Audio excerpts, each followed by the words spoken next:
আমি কোনো কিছু বলার ভাষা খুঁজে পাচ্ছি না। স্ক্রিনে একটি ছবি দিয়ে দিয়েছি, দেখুন তো ভালো করে।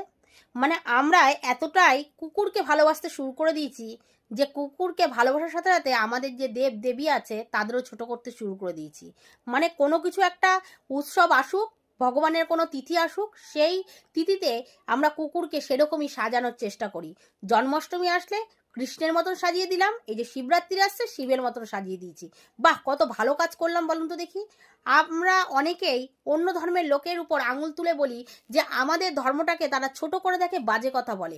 কেন বলে বলুন তো দেখি? এইসব লোকের জন্য। আর আমরা কি ধরনের মানুষ জানেন? এইসব পোস্ট দেখে এগুলো আবার বেশি করে শেয়ার করি, কিন্তু কেউ যদি প্রতিবাদ করে সেই প্রতিবাদের ভিডিওটা কিন্তু আমরা বেশি করে শেয়ার করি না। কেন বলুন তো দেখি? তাতে আমাদের মন চায় না। কেন?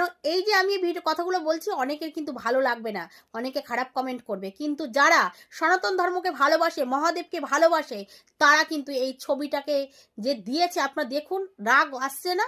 তাদেরও কিন্তু রাগ হবে। এই ধরনের ভিডিও যারা করেছে তাদের কঠোর থেকে কঠোরতম শাস্তি পাওয়া উচিত। যে আপনি কুকুরকে ভালোবাসেন, ভালো কথা, ঘরে খেতে দিন, রাখুন, নিয়ে শুয়ে থাকুন, কিচ্ছু বলার নেই।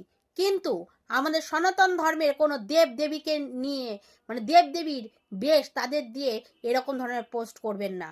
যখন আমরা এগুলো প্রতিবাদ করতে শুরু করব, এই ধরনের পোস্ট কিন্তু করা বন্ধ হবে, তার আগে কিন্তু না।